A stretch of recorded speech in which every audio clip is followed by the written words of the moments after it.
Como saben, estamos conmemorando los 30 años del sismo 85, que muchos, los que lo vivimos, vimos los cambios importantes que hubo en México. Yo a muchos chicos les comentaba que yo cuando estaba en la escuela antes del 85, hacía los exámenes temblando, no temblando, o sea, no nos dejaban salir. En cambio, ustedes ahorita son una alerta y todos se desalojan de manera ordenada y tienen la frase que yo al menos hemos experimentado aquí en el museo, la practican bastante bien de no corro, no juego, no empujo, y todos al punto de encuentro. Y cambió, pues sí cambió realmente la historia del país. No fueron únicamente pues los 6,000 muertos oficiales, cuando pues hay gente que calcula 30,000, 60,000, 100,000, porque realmente hubo muchos cuerpos que no se pudieron recuperar. Y en esa época pues la política era, aquí no pasó nada, absolutamente. Estábamos pasando por una crisis económica muy severa, ya, o sea, y miren que seguimos pasándolas, ¿sí? Pero cambió hasta el sentido de la protección civil, se fundó el CENAPRED, ¿sí? Ahora vivimos pues una realidad diferente. Decimos que bueno, no estamos perfectos, pero al menos algo que se comentaba en la primera charla es que al menos las escuelas sí están mucho más protegidas que en el 85, porque los chicos desalojan y los edificios en fábricas, oficinas, se hacen los desalojos porque suena la alerta, lo que antes no se hacía, y lo cual ocasionó pues muchísimos muertos. O sea, hubo edificios, por ejemplo, las costureras de Valderas, ¿verdad?, que estaban encerradas. Sus patrones se salían, se iban a desayunar y las dejaban cerradas con llave, y estas personas pues fallecieron aplastadas porque el edificio se colapsó totalmente. Entonces pues sí, hay situaciones que ahora ya no se dan, aunque bueno, hay otras que en los antros, como les digo, cuando vayan pues chequen que las salidas de emergencia no estén cerradas con un bello candado, porque pues estamos esperando otro sismo igual al menos que el del 85. Entonces pues en base a eso, y para que no se relaje la memoria y las generaciones jóvenes sepan que esto ocurrió y puede volver a ocurrir, es que estamos teniendo estas pláticas con especialistas. No es el único riesgo que tenemos, también tenemos el popo, que es del 94, o sea, nunca ha dejado de estar activo, pero el 94 fue mayor su actividad, y entonces por eso incluimos también sismicidad y vulcanismo. Entonces, bueno, pues vamos a tener, como yo digo y le pregunto, ¿quién más hace tu trabajo en México? Un poco de mí, pero pues tenemos aquí a los dos elementos que hacen sismología volcánica. La doctora Alejandra Arciniega es doctora por también la UNAM, ella hizo en la UNAM su maestría y su doctorado, hizo también la carrera de Ingeniería Geofísica también en la Facultad de Ingeniería, es profesora de la licenciatura en Ciencias de la Tierra y del posgrado en Ciencias de la Tierra, y pues ha tenido numerosos, o sea, tuvo un experimento maravilloso en el cual yo no descargué cajas en el popo, pero ella escala, o sea, hace muchísimas cosas para poder estudiar los volcanes. Y entonces yo le pedí que nos diera una charla de sismicidad y vulcanismo, la cual aceptó, y le agradezco infinitamente que haya aceptado, porque prácticamente pues tiene muy poquito tiempo en México, estuvo en una estancia en Alemania haciendo análisis de sus resultados. Entonces pues es un placer que haya llegado a tiempo para estar en en esta conmemoración del sismo del 85. Y pues mil gracias, todo tuyo. Gracias Etienne por la invitación. Buenas tardes a todos. Buenas tardes. Así como dice la doctora Soler, les voy a platicar sobre la relación que hay entre la sismicidad y los volcanes. Cómo es que se da cómo nacen los volcanes y qué clase de sismos hay en ellos. Entonces, así en rasgos muy generales les voy a platicar de la dinámica de la Tierra y les voy a platicar de los límites entre placas, los tipos de sismos y volcanes, la sismicidad volcánica en sí, que es la ciencia que ya junta ambas cosas, las observaciones de campo, la modelación numérica que se hace y algunos experimentos de laboratorio. Les voy a platicar primero, les quiero explicar de lo que es la sismicidad interior de la Tierra, pero el lenguaje que usamos los sismólogos son los sismogramas. Entonces, el interior de la Tierra se conoce gracias a la sismicidad, a cómo las ondas viajan. Es que aquí no se señala, ¿verdad? Sí tiene el señalador, pero va como al revés. Ah, no, tienes que hacer así. Ok. Entonces, muy bien. Las ondas viajan en la Tierra y cómo es que descubren que la Tierra tiene capas diferenciadas. Y por qué las tiene diferenciadas y de qué están hechas esas capas y qué pasa en la parte donde nosotros vivimos.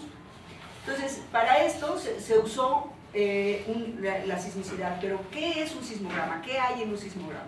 Entonces, bueno, empezando por el principio, cuando queremos aprender un idioma, normalmente pues primero empezamos por el vocabulario, el abecedario, ¿no? No todos los idiomas tienen el mismo abecedario. Nuestro abecedario está compuesto de ondas y las palabras, podríamos decir, o oraciones, son sismogramas. Un sismograma está compuesto por lo que sucede en el foco o en el epicentro donde ocurre un sismo y este tiene un mecanismo que puede ser una falla de distintas formas y está constituido por los esfuerzos que se generan en ese sitio. Las ondas que salen de ahí viajan por el medio a distintas velocidades y son ondas de distintos tipos, de todos tipos pueden ser, dependiendo del tipo de mecanismo y de dónde se ocasionó este sismo. Entonces, el sismograma tiene la información de la fuente y al mismo tiempo tiene la información del medio por el que viajó bajaron esas ondas y tiene algo que se llama el efecto de sitio, que es decir, el lugar donde fue grabada esa información. Estas cositas representan receptores, que son las estaciones sísmicas. Y hay algo que depende del lugar en sí. No es lo mismo, como ayer los que asistieron a la plática de ayer se acuerdan, que se platicó que no es lo mismo si estoy en un terreno firme, que si estoy en un terreno blando, que si estoy en un terreno donde hay mucha actividad humana, hay casas, hay tráfico. Entonces, los efectos de sitio son otros. Y además hay otra situación, que el instrumento también nos contribuye con un efecto. Es decir, que no se usan los mismos instrumentos para todas las cosas, depende que queramos estudiar. Entonces, hay equipos que graban, es como si ustedes están en una orquesta, ¿no? Y ustedes quieren escuchar solo los instrumentos de alta frecuencia. Entonces, pues las bajas frecuencias o en su modulador, si tienen su sistema de sonido, pueden filtrar los sonidos de baja frecuencia o los de alta frecuencia. Entonces, los equipos con los que se graba también tienen esas cualidades. Entonces, normalmente en la época moderna se tiende a usar lo que le llaman equipos de banda ancha, que son aquellos que van a grabar toda clase de frecuencias, desde las muy graves hasta las muy agudas. Entonces, además de eso, en un sismograma hay otra clase de información que le podemos llamar ruido, aunque no necesariamente sea ruido. Se considera ruido aquella señal que no me interesa, que no es útil, pero puede ser útil para los fines de la investigación que uno esté haciendo. La lluvia, el viento, la actividad humana, el que rasque el perro, lo que sea, eso es otras cosas que pueden quedar grabadas ahí. Y es información que uno tiene que conocer. En algún momento, si dice, yo me voy a dedicar a entender qué hay aquí, tengo que quitar de mi sismograma todo lo demás.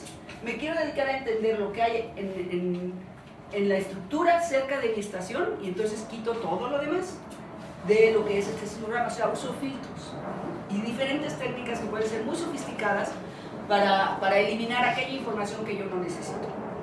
Entonces, para entender lo que pasó, para descubrir cómo es que estaba el interior de la Tierra, precisamente se dedicaron a ver qué pasaba en el medio. Y entonces se estudia los sismogramas viendo cómo y a qué velocidad viajan las distintas ondas por las cuales que salen de las fuentes sísmicas. Seguramente han escuchado hablar de ondas P, de ondas S, ayer se platicó mucho al respecto, aunque veo caras muy diferentes el día de hoy. Entonces, bueno, pero es algo que comúnmente conocemos. El sonido, por ejemplo, es una onda de tipo P, es una onda compresional. Y esa onda se propaga por casi todos los medios, si no es que en todos los medios que se conozcan. Las ondas S, por el contrario, no se propagan en medios líquidos. Entonces, eso es una gran ventaja para poder diferenciar qué había o por dónde pasó esa onda. Y hay otro tipo de ondas, que son las ondas superficiales, que también son muy útiles para entender cuál es la estructura de lo que se esté estudiando. Entonces, este es nuestro vocabulario, nuestro abecedario, ¿no? Los sismogramas. Entonces, tomando precisamente de muchos sismogramas alrededor del mundo, se toma cómo se toma la onda P y se toma la onda S. ¿Y qué le pasa a la onda P y a la onda S cuando sale de un lugar donde se supone que ocurrió el sismo y es grabada en muchos otros lugares del planeta?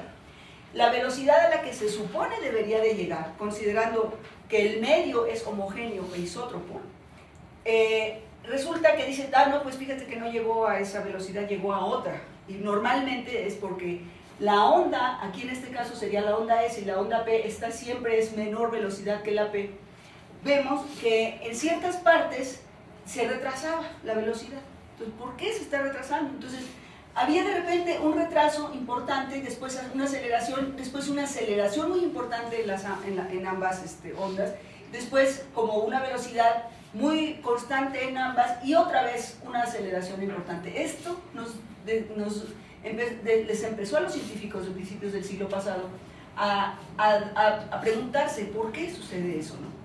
Y así es como empiezan a definir que la Tierra tiene distintas capas, y esas capas tienen distinta composición, es decir, distinta densidad. La temperatura y la densidad de la Tierra se supone que aumenta gradualmente de la superficie hacia el núcleo de la Tierra, pero de alguna manera en ciertos momentos esa densidad aumenta todavía de una forma mucho más acelerada, no así nada más gradualmente, porque entonces estas líneas serían todas así, pero no son líneas paralelas, sino que hay estos cambios que les llaman discontinuidades. Y de ahí es que se define que entonces el núcleo interno es sólido, el núcleo externo es líquido, está el manto que se supone sólido, pero con un comportamiento más bien plástico, y la parte del manto, la parte superior del manto, y después la corteza terrestre, que es continental y oceánica. Y tiene, aquí es como un poquito más de detalle de lo mismo, el núcleo llega a tener hasta 6.600 grados de temperatura, y bueno, se supone que este es el radio que tiene solamente este núcleo, este tiene un espesor de 2.270 kilómetros, y estos detalles los empezaron a encontrar con la sismicidad. Por eso es tan importante entender qué hay en un sismograma y qué se puede extraer de él para definir lo que queremos estudiar. Entonces, una de las cosas interesantes de aquí es que se pueden asociar las velocidades de las ondas con la composición que tienen, se pueden asociar con la densidad que tienen. Y finalmente, en la sismicidad, esa es la propiedad más importante para poder definir lo que estamos estudiando, la densidad de los materiales. Entonces, a partir de esto, de haber entendido esto, se empiezan a preguntar qué es lo que pasa aquí arriba, en donde nosotros vivimos. Si las placas, se han oído hablar, seguramente ya todos aquí son preparatorianos, al menos, ¿qué es la tectónica de placas? Entonces empiezan a entender, bueno, por qué se mueven o por qué hay esa correlación de media. Primero lo hicieron Alfred Wegener, empieza a ver la relación de si era la foto para si era, ¿por qué había esa similitud gráfica entre, por ejemplo, Sudamérica y África, ¿no? ¿Por qué empalmaban de tal manera tan perfecta? Entonces hubo mucha como complicación para aceptar esa teoría a principios de siglo, y hasta los años 50 empiezan otros científicos a encontrar la relación, haciendo estudios paleomagnéticos en ambos continentes y haciendo otro tipo de estudios en las zonas oceánicas, y empiezan a encontrar similitud. Y empiezan a ver, bueno, es que esta se empezó a separar, esta se empezó a juntar, había bichitos iguales en un lado que en el otro, y había otras propiedades, no solo la cuestión geométrica que se notaba a leguas, sino que había otras características y que hacen pensar que entonces hay algo que la corteza se mueve, que la corteza no es estática. Eso, por supuesto, dice, no, ¿cómo es posible? No, se mueve en tiempo geológico. En tiempo humano, pues no, ¿verdad? Es muy lento el movimiento y hablamos de, en promedio, 2.5 centímetros al año de que se desplacen. En los grandes parques podrían ser 5 centímetros, pero es realmente muy pequeña el desplazamiento. Entonces vienen a tratar de explicar, bueno, ¿qué y por qué se mueven esas placas o por qué están flotando? Ya se sabía que había una composición diferencial en la esfera del planeta. Ya se sabía que para que la onda S no atravesara esos materiales es porque no había un medio sólido. Entonces empiezan a decir, bueno, tiene que haber algo que haga que eso se mueva. Entonces dicen, hay partes donde las placas se separan, hay partes donde las placas se juntan, hay placas donde nada más se mueven una con respecto de la otra. Entonces, ¿qué mecanismo o qué procesos físicos nos pueden explicar esta parte? Y viene a la teoría con Tuso-Wilson de explicar las celdas de convección. Y dice, bueno, pues las celdas de convección, si ustedes se van a la cocina, pueden hacer con sus sopas de fideo y si tienen un traste transparente. Que sea transparente, pueden ver cómo se mueve, simplemente porque hay un contraste de temperatura. Pero aquí no solamente hay contraste de temperatura, hay contrastes de densidad y hay otra cosa interesante que aunque hay muchas cosas que son teoría, es decir, no la han probado todavía, a pequeña escala hay cosas que sí se pueden probar, que hablan del gran contenido de material radioactivo que también genera alta temperatura, que también hace que haya temperatura y que el hecho de que aquí entre el núcleo interno y el núcleo externo haya un movimiento diferencial se genere fricción y eso también genere altas temperaturas. De tal manera que se genera un ciclo entre que lo caliente siempre va a lo frío, ¿no? Entonces se empieza a mover lo que hay aquí. Y eso es la explicación para decir, pues entonces sí hay una explicación para entender por qué las placas se mueven. Yendo un poco a detalle, entonces queremos ver qué es lo que pasa, por qué no es una sola placa, por qué son pedacitos de placas y se juntan de distintas maneras. Entonces, sabemos que hay unas que se separan, unas que se juntan que son de subducción, otras que son de placas transformantes, o sea, que se mueven así como la de ahí arriba, la que se separa y bueno, la que es de subducción, ¿no? Pero estas además tienen otras características. Cuando se juntan una oceánica con una continental, la densidad del material es diferente y entonces una se suma y la otra no, y nos genera una zona de subducción. Cuando son oceánicas y las dos se separan, bueno, pues ya me permite que aquí la lava, que es más bien el magma fundido, empiece a emerger.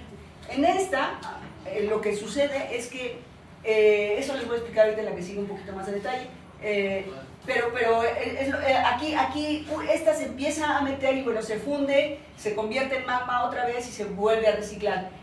Aquí nace nuevo suelo oceánico, mientras aquí se va consumiendo el suelo oceánico. De este lado es como la misma de acá, pero aquí hay otra situación. Aquí lo que le llaman puntos calientes o hotspots son aquellas partes donde precisamente tratan de explicar las corrientes de convección entre que se hacen grandes plumas o áreas, dijéramos, de temperatura mayor o de un contraste de temperatura importante con respecto al resto que lo rodea. Y entonces el material trata de ascender porque hay un cambio de densidad debido a la variación de temperatura.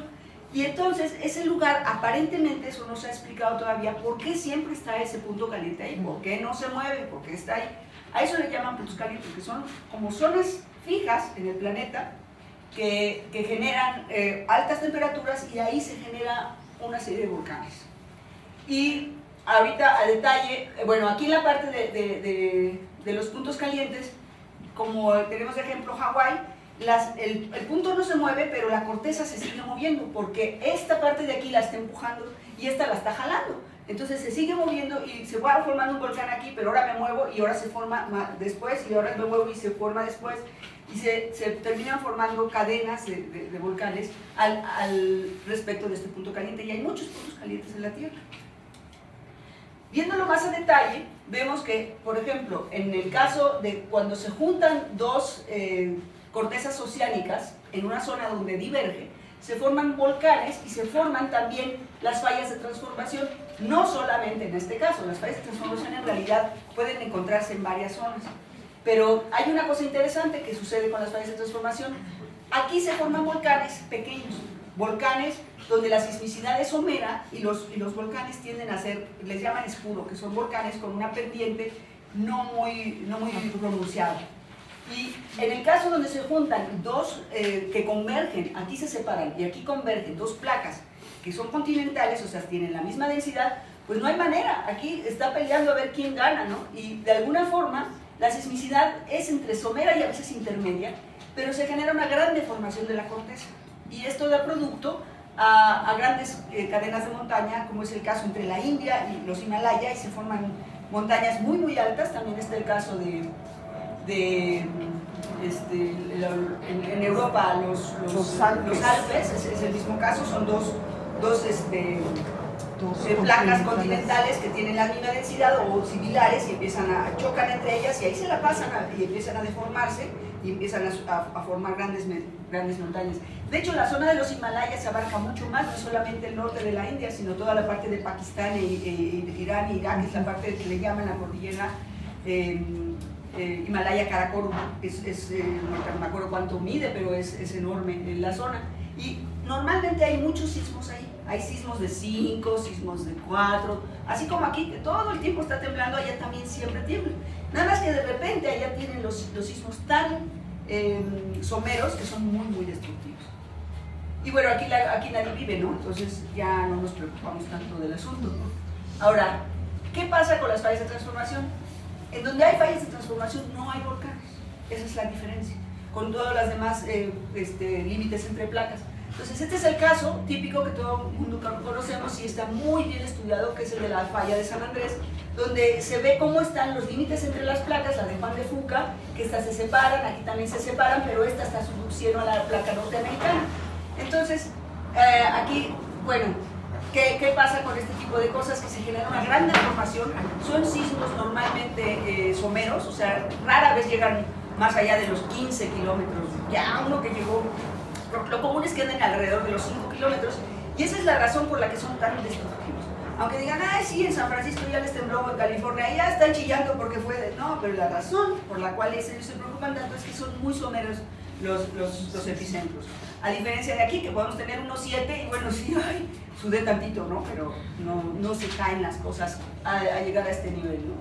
Bueno, en el caso de cuando tenemos subducción, que sería el caso de convergencia de placas oceánica o oceánica y continental, que este es el caso nuestro en la costa de México. Bueno, sí también tenemos un poco de esto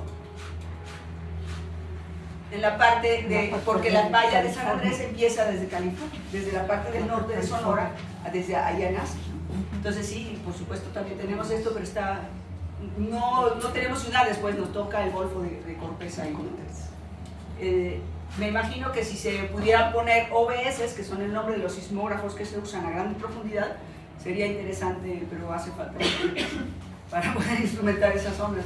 Entonces aquí en el caso de esta convergencia, el asunto es que la sismicidad no solo es somera, sino es intermedia y profunda. Puede llegar a los 700, 800 kilómetros, que es lo máximo que puede haber de un sismo profundo, en la zona que le llaman Badati-Benioff. Y ya después pues no se sabe si hay sismos, o a lo mejor lo sé, pero no los logramos capturar, ¿no? A lo mejor nuestros equipos no son lo suficientemente buenos todavía. El asunto es que aquí se forman cadenas de montaña. ¿Cómo sucede esto? La placa viene bajando porque bueno, la empuja, porque acá está creciendo la placa nueva oceánica, y esta pues también la está empujando por otro lado. Todo es un empuja y jala, o sea, ¿no? Como en todo en la vida, es un toma y daca, ¿no? Exactamente. Entonces aquí también hay que encontrar ese equilibrio. Y el punto es que cuando la litosfera empieza a bajar, se empieza a deshidratar, porque empieza a alcanzar grandes temperaturas, empieza a perder una gran cantidad de agua y se empieza a ver además transformación de composición, o sea, no se queda con la composición que tiene, empieza a haber una interacción química y se genera una gran cantidad de gas, pero también es porque se funde el material de ambas placas y entonces este material trata de subir.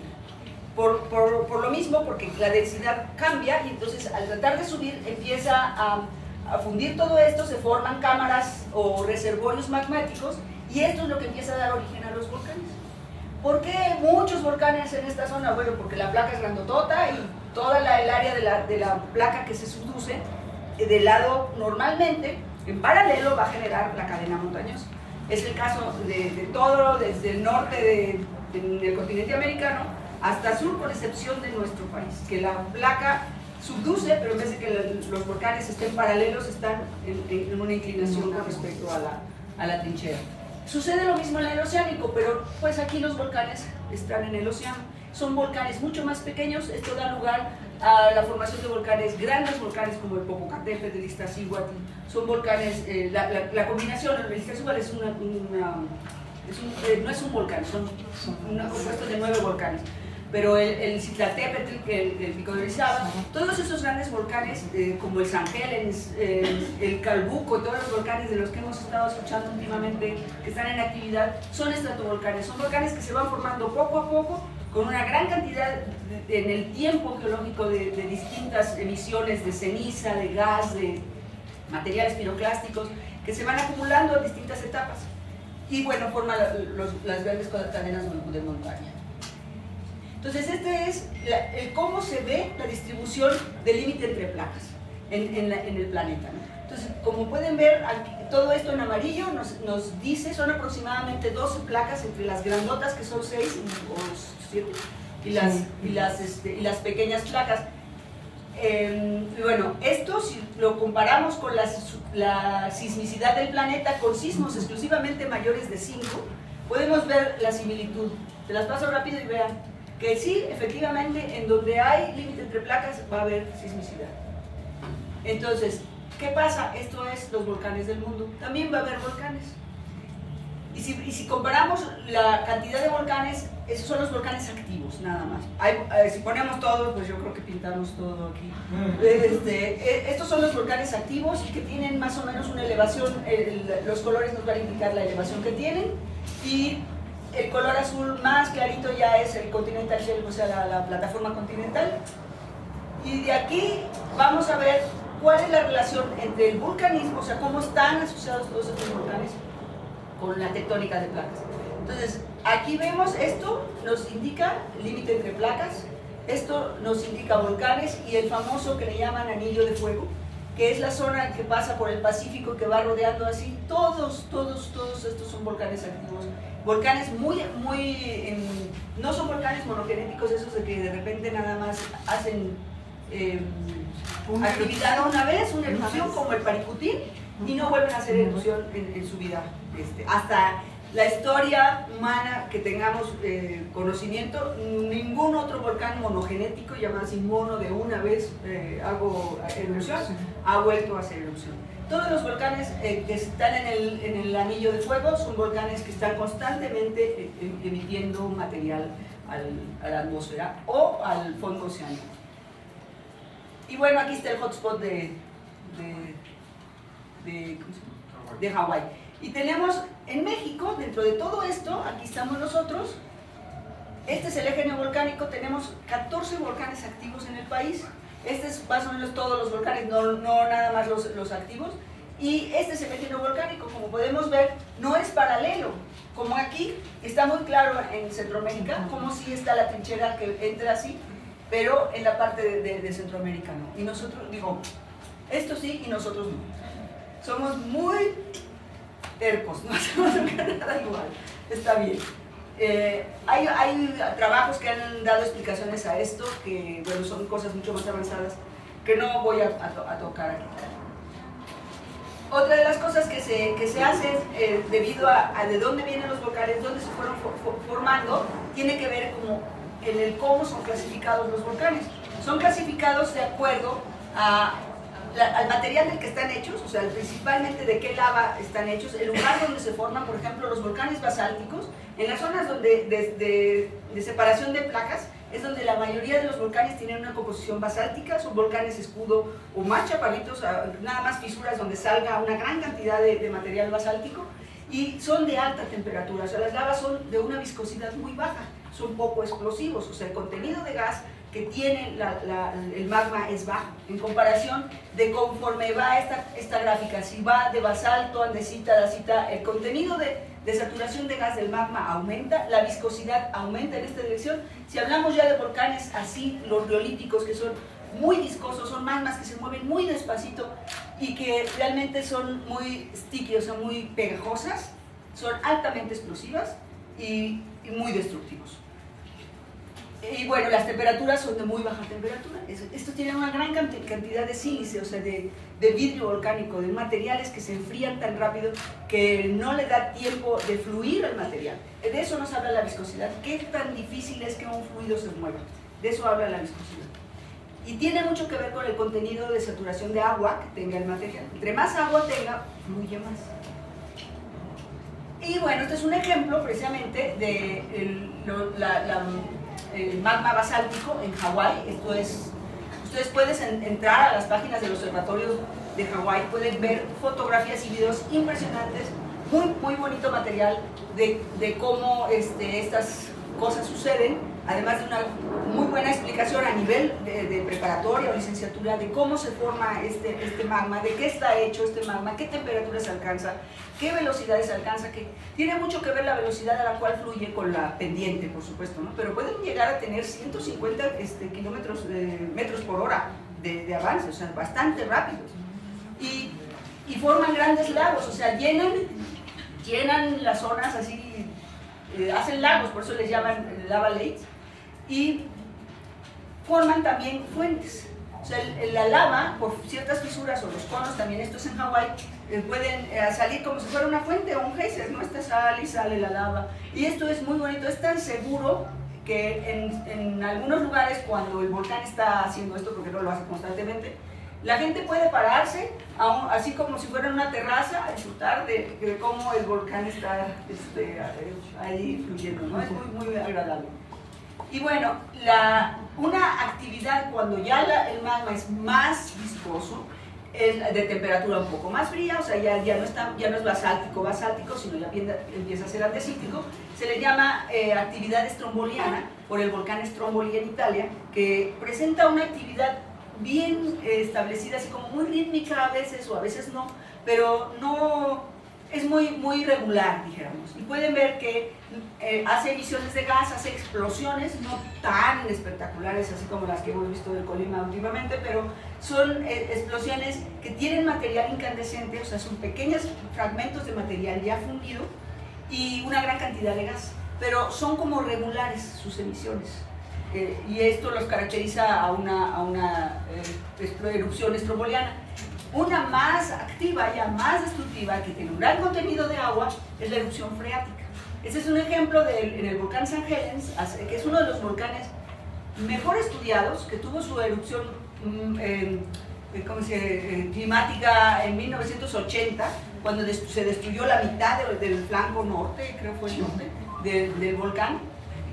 Y bueno, fue un volcán que para aquel entonces, para el tipo de tecnología que había, estaba muy bien monitoreado y se continúa estudiando con la mejor tecnología. El St. Helens también produce actividad vulcaniana, como el Popocatépetl. Esta es una imagen del Popo, ya viejita, dijéramos del 97, para nosotros ya es viejita, para el Popo fue ayer, ¿no? Y continúa tosiendo el volcancito. Entonces, aquí la cosa es que, si se dan cuenta, ya se forman grandes nubes de gas, de material y de gran cantidad de ceniza. Estas columnas pueden alcanzar kilómetros de altura. Y también depende de cómo se distribuyen en la atmósfera, depende de la temperatura a la cual salen y de la temperatura del ambiente. O sea, qué contraste de temperatura hay para ver cómo esto se va a dispersar. De aquí tenemos la que sigue y es de las más destructivas, la erupción pliniana, que es de Plinio, el científico que la bautizó así porque fue el primero que la observa y describe cómo se formaban las grandes columnas de los volcanes eruptivos en Italia. Y en este caso, este es el volcán en Alaska, donde, si vieron en el mapa, a lo mejor me fui muy rápido, pero hay una cadena de volcanes que son activos y todo el tiempo están activos. La cuestión es que en Alaska, en esa zona, casi nadie vive. Entonces, los volcanes son volcanes, nadie les tienen El problema que tenemos para estudiar esos volcanes es que hay 6 meses mínimo de invierno. Entonces los instrumentos tampoco alcanzan a soportar esas grandes temperaturas y los abandonan. O sea, si el instrumento se mantuvo activo, qué bueno, y me dio datos, y si no, pues ya se murió y nadie va a ir a estar manteniendo la estación para que el instrumento siga enviando información. Pero es un laboratorio natural ese lugar. Y este es bueno, de este tipo de erupciones se han presentado recientemente muchas, si se dan cuenta, bueno, la de Novaruta en 1912 ya pasamos 100 años, ¿no? Pero de ahí para acá está la del San Ángeles en el 80, está la del Chichón en México en 1982, está la del Monte Pinatubo en 1991 y la de Alaska en 1992 del Mont Spur. Luego, no, me estoy regresando. Este es el ejemplo también del caso de un flujo piroclástico, también en Filipinas, en donde podemos ver que la columna, bueno, no podemos ver, pero dice ahí que la columna alcanzó 15 kilómetros sobre el nivel del mar. En este caso hay una gran caída de ceniza alrededor, casi todas la actividad volcánica, desde que es vulcaniana, emiten una gran cantidad de ceniza. Pero en este particular, cuando hay flujo piroclástico, lo que lo hace tremendamente destructivo es que hay una gran cantidad de agua o que se funden los glaciares y se generan grandes corrientes de material que arrastra con todo lo que hay en el paso del volcán, en los flancos del volcán. Y bueno, puede sepultar pueblos enteros, como ha pasado en Sudamérica, en el caso de Filipinas, pero en esta ocasión una gran cosa, la gente, los científicos pudieron evacuar a 73,000 personas, lo cual les dio toda la confianza de que el trabajo que estaban haciendo era el correcto. Y es ahí donde debemos de pensar, bueno, ¿cómo se estudian estas cosas para saber qué hay que hacer para entender qué le pasa a un volcán cuando está en actividad? Y ahí es donde entra la relación con la sismicidad otra vez. Este es un ejemplo de cómo de una serie de señales cuando está en actividad un volcán. Y tenemos que entender, pues ya como les dije, era el abecedario, ¿no? Si yo les enseño una sola señal, ¿no? Aquí tenemos, a ver, esto es un puzzle, ¿no? Vamos a tratar de ver cómo se llama cada cosa, para decir, bueno, ¿y este cómo se llama? ¿Y este cómo? ¿Y este? ¿Y qué me dice cada cosa? Y esto es solamente en una estación. Y si ayer los que tuvieron la oportunidad de estar aquí vieron que un sismo, como el que les enseñé al principio, de las ondas P y las ondas S, duran unos cuantos segundos, un minuto, los que aquí que hablábamos del Valle de México, en la parte donde duran más, que pueden ser 5 minutos, aquí estamos hablando de que esto es media hora. Entonces, estamos hablando que duran horas y días produciéndose una gran cantidad de sismos, que hay que tratar de entender qué son, cómo se llaman, qué hacen, por qué ocurren, dónde ocurren, y ahí está el asunto de lo que hacemos los sismólogos que nos dedicamos a la vulcanología. Tenemos que apoyarnos en las observaciones de campo haciendo redes paramétricas, es decir, redes donde se tenga medición de distintos parámetros de los que ocurren, de que se puedan medir. ¿Qué podemos medir? Una cosa que podemos medir es la deformación y otra cosa que podemos medir es la sismicidad. Se pueden medir muchas otras cosas, como la emisión de gases, que si van y toman muestras de agua, que si toman muestras de las rocas y las analizan, que si toman muestras ¿de qué más se toman muestras? Prácticamente. El agua, los manantiales, bueno, muestras geológicas del pasado. Exacto, y tratar de reconstruir la historia de ese volcán en particular y saber de qué es capaz ese volcán. Si ya lo hizo en el pasado, significa que lo puede volver a hacer, o incluso incrementar su potencial. Entonces, una de las cosas que se hace diferencia entre esos parámetros que hablamos así rápido, es que aquí estamos viendo en circulitos con triangulito la ubicación de estaciones sismológicas con una red geodésica. Es decir, tenemos un GPS y tenemos un sismógrafo en la misma estación, con la idea de poder medir en tiempo real. GPS, por más que queramos, esta es la manera en cómo se ve la antena de un GPS. Esta es una toma de una red que manejamos en Colima, y este es el sensor sísmico. Este se entierra y mide cosas que ocurren ya, en este momento. Este mide cosas que ocurren muy lentamente, lo cual significa que necesito más tiempo para poder decir algo de si se deformó o no. Es decir, si yo mido durante 2 días la deformación, el dato no me va a tener más que, pues quién sabe qué es eso, nada, no hay una tendencia ni si aumentó, si disminuyó. Necesito meses de medición de GPS para ver si el suelo se infló o se movió para la derecha, para la izquierda, qué pasó ahí. El sensor sísmico, a diferencia, sí nos da una señal en tiempo real. Tiempo real es ya ahorita, prendan sus celulares, ven una aplicación ahí, muévalo y ahí está la señal. A eso es lo que hace. Y esa es la gran ventaja. Ningún otro método hasta hoy nos puede dar medición en tiempo real. Entonces, se hacen redes, es a veces muy complicado instalar el sensor, porque los sensores son tan sensibles como precisamente decimos. Si ustedes ponen su celular y apenas le soplan y a lo mejor el celular brinca, ¿no? O la aplicación, quiero decir. Los sensores tienen que estar aislados, tienen que estar enterrados y tienen que estar bien protegidos de los cambios de temperatura. Y después tienen que tener un sistema eléctrico para que le estén suministrando la energía necesaria para que puedan registrar, si no pues se duerme, ¿no? Entonces, no solo tenemos que subir a las montañas a ver los grandes, bueno, hay que condicionarse para subir a niveles sobre el nivel del mar que a veces no son fáciles de trabajar porque requiere un esfuerzo y no hay suficiente oxígeno, dependiendo de qué volcanes se trabaja. Estoy hablando de los volcanes mexicanos y como vivimos en una ciudad tan alta, a veces hasta cierta gente dice, ay, ¿vives a 2.000 metros de altura? Sí, ¿y a cuáles trabajas? Pues a 4.000, ¿no? O sea, y si, para la gente que vive a nivel del mar suele ser poco común. Y además tenemos que lidiar con otro tipo de condiciones climáticas que pueden hacernos la vida divertida, pero no tan fácil, ¿no? Este es un video, ¿cómo lo activo? Jonathan. ¿Cómo activo el video? Ah, pues aquí, si es con el mouse, nada más dale acá. Aquí. Ya.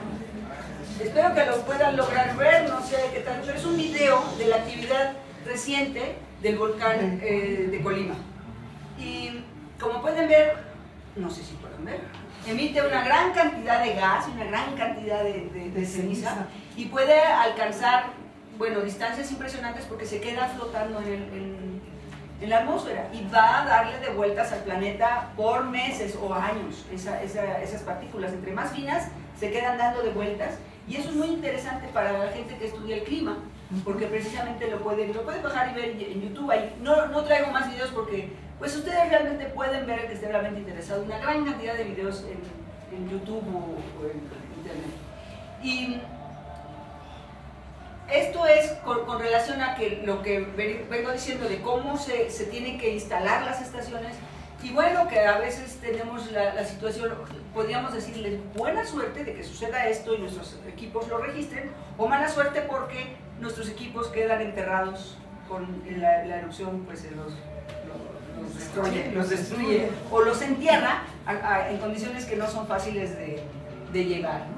Entonces, esto puede suceder después de una erupción como esa. Esta es una de nuestras estaciones, este es el panel solar, puede acumularse centímetros de ceniza, este es el sensor que quedó totalmente, bueno, pero bien protegido, no llegó a suceder gran cosa, y todo el material, esa es la cámara, bueno, los lentes, como el material es muy abrasivo, en ciertas ocasiones quedan totalmente destruidos o ya inservibles porque ya no son translúcidos lo suficiente para dar una buena imagen. Y hay una cosa que notamos, que todo el material metálico, que es aluminio, se impregna de esa fina ceniza. Es una ceniza fina, blanca, muy muy bonita, y se queda pegada. Y habría que limpiar el material, hay unas cosas que no nos importaban, pero otras sí, porque es altamente corrosivo y pues si no lo limpiamos ya no sigue trabajando la estación de manera óptima, ¿no? Entonces, todas estas cosas se tienen que hacer. Y no lo podemos hacer mientras el volcán está activo, entonces también tienen que pensar cuándo tienen que planear con mucho cuidado, cuándo se puede ir, en qué condiciones se puede ir, se puede llegar o no, porque los caminos cambian, la topografía del volcán, toda su fisonomía después de erupciones tan grandes como esa, totalmente se ve alterada. En el volcán, esta es una foto que tomé por ahí del 2012, como por ahí que sería de marzo, ahorita no recuerdo bien la fecha, la tengo pero no me acuerdo. y había un domo que constantemente estaba emitiendo vapor o emisión de un poco de gas, y precisamente de este flanco, este es el flanco por el cual bajó la erupción que vimos y que sepultó parte de una de nuestras estaciones, quedó totalmente sepultada, y ese domo se destruyó. Actualmente, esta es una foto reciente del volcán, ya no existe ese domo. Esto ocurre, es una foto de hace menos de un mes, en el cual el cráter, después de haber estado totalmente así como panquecito, rebosando así bien rico, y se veía así el panquecito, totalmente se destruye y ya le calculan con un vuelo por helicóptero aproximadamente 60 metros de profundidad al cráter. O sea, ya no hay domo ahorita en el Colima.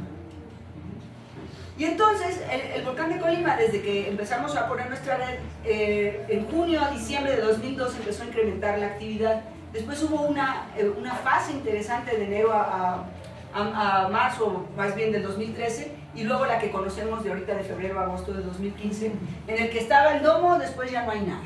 ¿Qué pasó? Entonces nosotros como científicos queremos entender qué pasó aquí. Ya que yo veo esto, bueno, pues sí está interesante entender que si la fumarola se fue para aquí, que se fue para allá, que cuánto echó, que no sé qué, pero lo más interesante es, como en el caso de los sismos, es entender qué pasa antes. ¿Cómo puedo saber qué condiciones hay ahí, de temperatura, de presión, qué materiales hay, o cuál es la geometría interna, para poder realmente definir cuándo va, o si no cuándo, al menos entender el comportamiento dinámico de un conducto volcánico? Entonces, esta es una imagen de la relación la sismicidad con una erupción. Como ven, aquí esto dura cada línea dura 30 minutos. Entonces estamos hablando de que esto duró casi 4 horas, esta erupción. Esta erupción fue hace ya muchos años, en el Popocatépetl, y es una erupción de tipo vulcaniana. Entonces lo que tratamos de entender o descifrar es, ahora sí, como les decía, quito todo lo que no me interesa. ¿Qué sí me interesa de esa señal? ¿Qué puedo yo hacer con esa señal para reconstruir esa parte interna del conducto volcánico y saber cómo se comporta, qué procesos físicos están dominando la actividad? Entonces, lo primero que hacemos es ponerle nombre a las señales, ¿no? Como hablábamos de, hay sismogramas, pues sí, pero hay de tutti frutti. Entonces vamos a ver, hay los famosos volcanotectónicos que seguramente han escuchado por el radio más de una vez. Son aquellos temblores que tienen un contenido en alta frecuencia, que pueden ser profundos o superficiales, y normalmente están asociados. No está demostrado que agarre yo y vea ahí en el volcán que sí está ocurriendo, pero se sabe por su similitud y sus características en frecuencia que tienen que ver con el comportamiento frágil de los materiales, es decir, cuando algo se rompe. Entonces este tipo de señales están asociadas con la parte que rodea, dijéramos, la parte fluida, porque a diferencia de lo que sucede en los temblores, es que aquí los fluidos tienen un papel muy determinante en qué es lo que sucede en un volcán. O sea, sin fluidos, pues no tendríamos volcanes, tendríamos temblores. Pero resulta que hay fluidos y hay materiales, independientemente de los que sean gaseosos o líquidos, como la ceniza, que se rompen y ocurre fragmentación, destruyen partes internas, pero hay algo que siempre se conserva. Y se pueden producir muchas veces ese mismo tipo de señales, como los que le llaman las exhalaciones. Seguramente han oído hablar de las exhalaciones, que es un término que se usa mucho aquí en México para definir la emisión de gases. La diferencia es muy clara entre lo que son los volcanotectónicos y los LP. Vemos que estos tienen un contenido de frecuencia mucho más bajo que los otros. Sabemos que son muy superficiales. Estos eventos no se producen a grandes profundidades. Ocasionalmente en lugares como Hawái se llegan a presentar eventos LP profundos, pero normalmente no. Y se han detectado en casi todos los volcanes activos del mundo. Y sí están asociados con emisiones de gas y de ceniza, generalmente.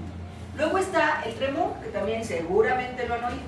El tremor es un tipo de señal que, a diferencia de los LP, es continuo. O sea, puede durar días, meses, horas, unos segundos.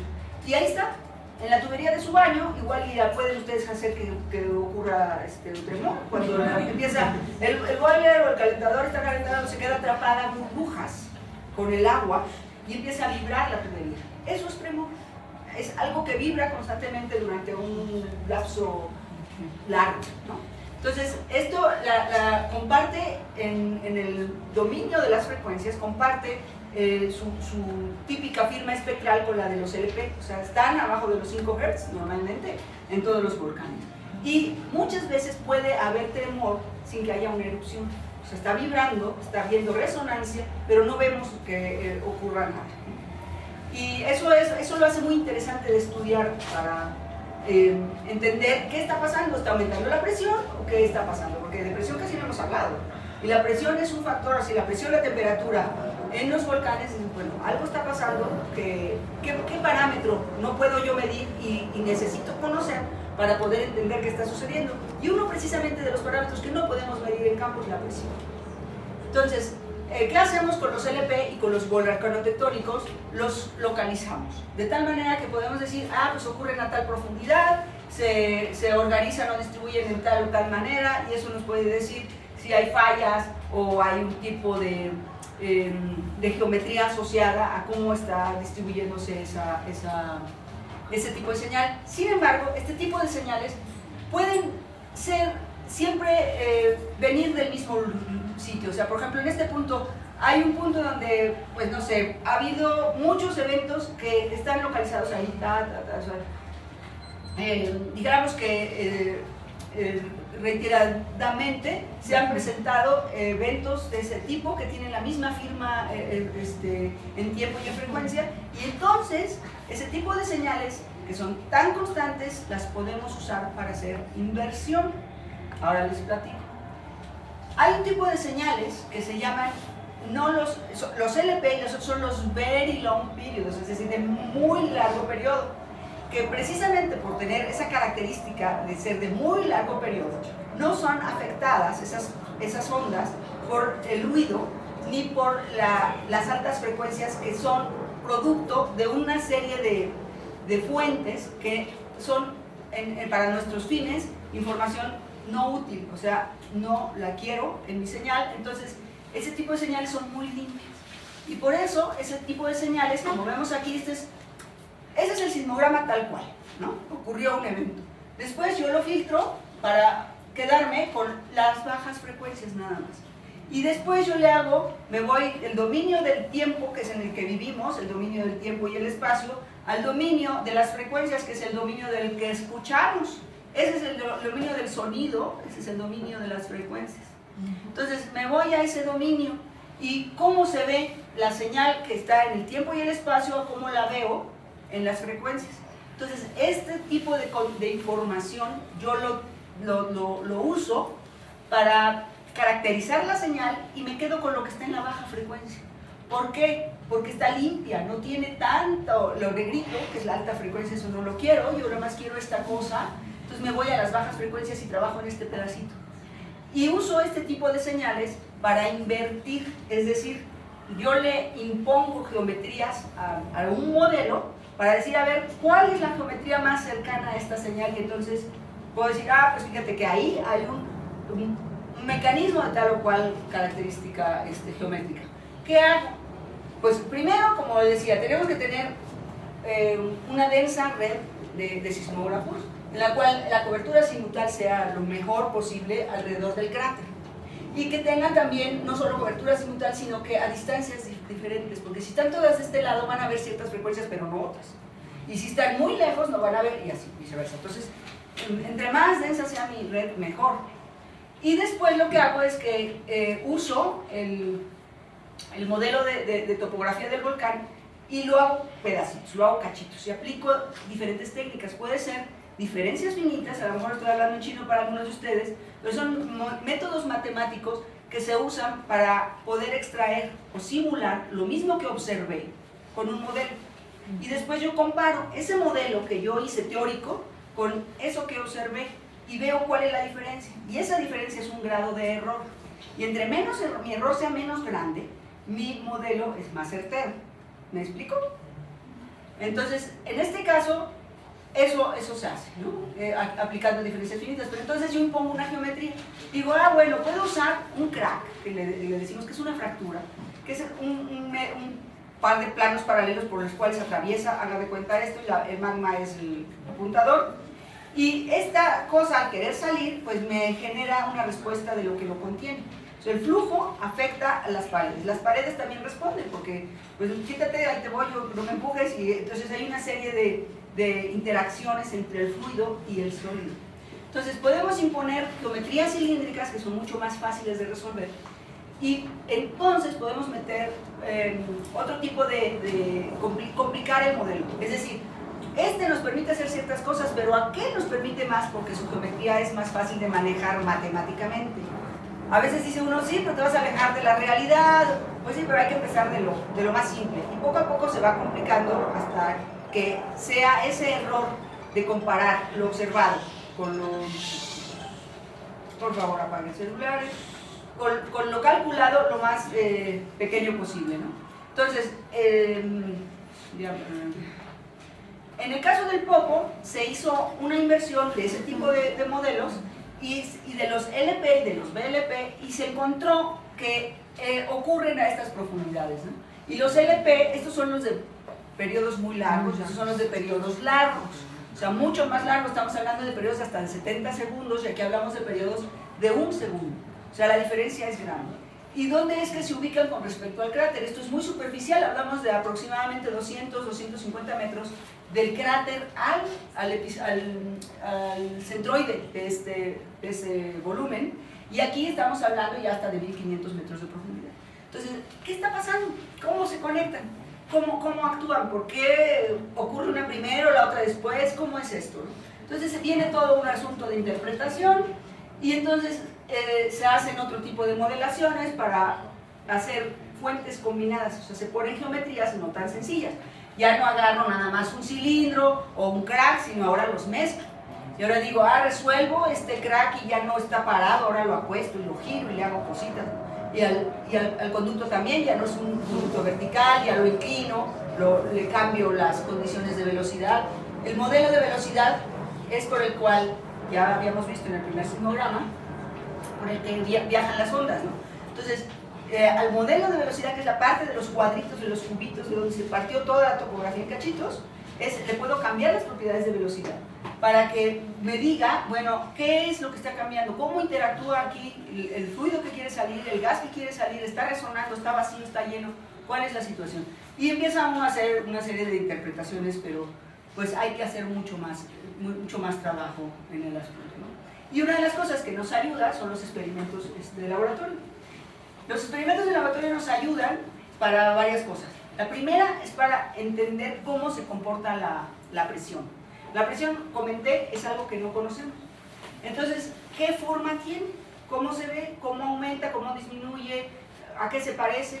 Entonces, aquí lo que hacemos, estas son unas bombas de compresión, y lo que se hace es que se meten rocas, muestras de roca, ahorita las muestro, y se someten a altas presiones y temperaturas esta cosa que se llama autoclave, que es un tubo de un material del cual se conocen perfectamente su geometría y sus propiedades geológicas, y entonces se presiona hasta que pum, explota y fragmentamos la roca.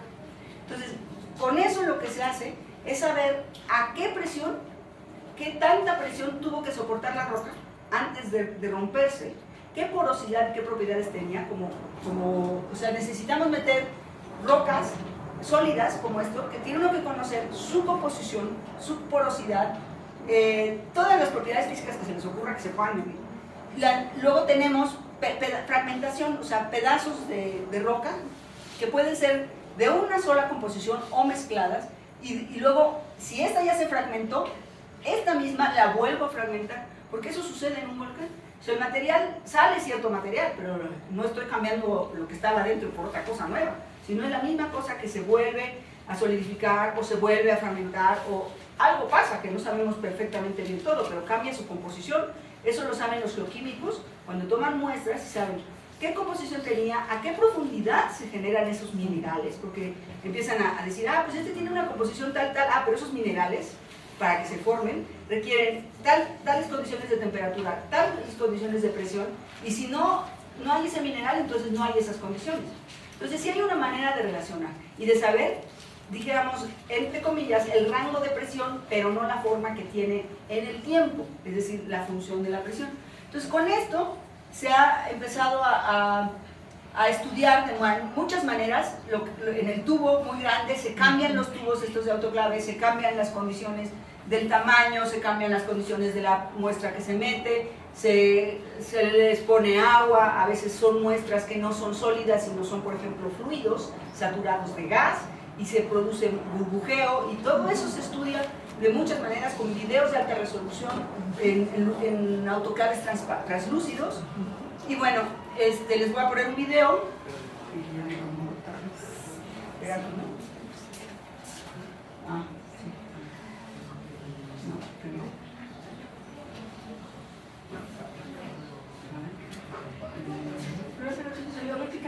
Aquí. Sí, como que hay que moverlo, ¿verdad? Bueno, ya muy rápido. Esto dura 2 segundos nada más. Es una explosión de ese tipo de experimentos, en donde vemos la señal sísmica, porque el aparato, si lo vieron, tenía pegadas cosas, son instrumentos, se mide la presión, se mide la temperatura, se mide la sismicidad, y luego se ve cómo sale todo esto. No tengo uno aquí, pero aquí estamos viendo ya lo que sale. Sin embargo, ya se diseñó un sistema en el cual podemos ver cómo se rompe la roca. Y eso es muy interesante porque está a alta presión y va uno viendo poco a poquito cómo la onda de choque llega a la onda y empieza a fragmentar la roca en formas muy, muy interesantes que se dan para estudiar. Y esto se puede asociar directamente con los sismogramas. Y después, con los sismogramas, lo que es la inversión, les platico. Aquí tenemos todo, ¿no? Aquí yo soy maga. Tengo la fuente, tengo el volcán, tengo todo lo que quiero para generar esto. Cuando yo voy a un volcán en la vida real, lo único que esto también es vida real, pero dijéramos no en el laboratorio, sino en el campo, lo único que yo tengo son sismogramas. Entonces yo, a partir de estos sismogramas, quiero saber qué geometría hay y qué condiciones de roca hay. Entonces una de las formas es precisamente analizando estos sismogramas. Y entonces vemos, por ejemplo, tenía un sismógrafo aquí, y aquí tenía otro, y aquí tenía otro, y veo cómo cambia las condiciones de la señal, son totalmente distintas, como en un volcán. Cuando yo analizo estas señales, puedo reconstruir esta geometría. Y eso es lo que nos confirma que la modelación en la cual estamos aplicando a los volcanes con datos reales, datos de campo, está funcionando. Entonces esto me confirma al menos que el camino donde vamos está bien. Otra cosa es el contenido de frecuencias que cada señal tiene. Si yo pongo gas y una roca, una pómez sólida, me da un contenido de frecuencias similar, esta es la señal, me da como de altas frecuencias, así esto como que y esto como si fuera puro gas, dices, oye, esto se parece al tremor, esto se parece a un LP, ¿cuál es la cosa? ¿Qué es lo que estoy haciendo? ¿Qué presiones usé? ¿Qué características tiene mi muestra? Y así empieza uno a hacer una relación entre lo que observo en el campo, lo que estudio teóricamente, o con los modelos que les platiqué, y lo que observo en el laboratorio. Y de esa manera se pueden hacer modelos para invertir aquello que obtuve en el campo y reconstruir una geometría de lo que puede estar y explicar lo que puede estar sucediendo dentro de un volcán. Y bueno, aquí podemos comparar el caso del volcán Popocatépetl. Tenemos LPs, tenemos los DLP y las señales experimentales. Entonces hay mucha similitud realmente. Y aquí también uno tiene que pensar qué procesos físicos son iguales. No me importa la escala en la que estoy. Si soy chiquita o soy grandota y produzco exactamente lo mismo. Eso es importante saber. Es muy importante saberlo porque de esa manera es posible decir, pues si está ocurriendo esto, debe de estar emitiendo un tipo de señal de este. Un tipo de señal de este o cual otro. O sea, es como decíamos de las palabras, ¿no? Si está diciendo un gatito, decimos que dice miau aquí en China, el gatito dice miau. Entonces es la cosa aquí, el gatito sea chiquito, sea grandote, va a decir miau. Entonces los sismogramas también nos van a decir, soy un LP y mira, me comporto así, y tengo un mecanismo de presión y me comporto así, y eso nos ayuda mucho a reconstruir realmente la física de lo que estamos viendo. Muchas gracias.